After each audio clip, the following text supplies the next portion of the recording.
Gure eginkizun nagusiena da ekonomia kontuetan ibiltzea, diru sarrerak, gastua kontrolatzea, diruaren gestio guztia egitea, dauden gastuen fakturak eta artxibatzea, kontrolatzea, ordainketak egitea, eta jardueren errentagarritasuna analizatzea.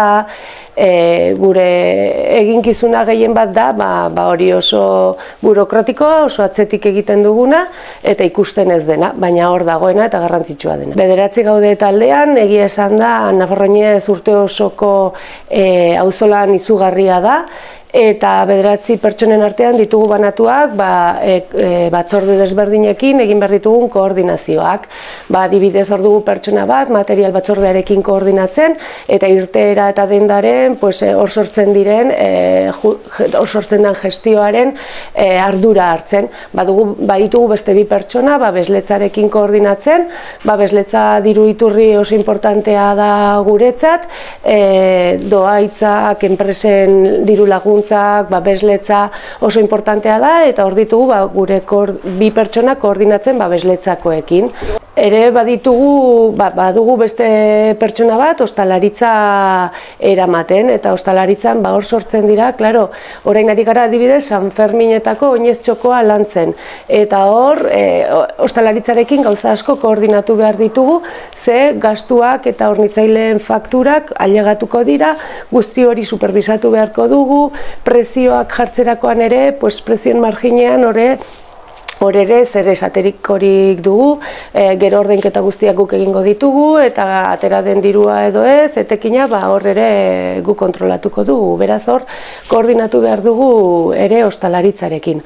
Egia esan da, kurso urte osoko lana denez, urte osoan batzorde desberdinekin koordinazioak egin behar ditugu. Adibidez jarduerak ere, jarduera pila bat egiten dituzte urtean zehar, eta haiekin koordinatu behar dugu, ze hor ere sortzen dira gastuak, eta sortzen da ere errentagarritasunaren analizia egiteko beharra, ze jarduerak azkenean dirua ematen duten, edo ez, batzuk ez dute zergatikan eman behar, baina gastuak kontrolatu behar ditugu.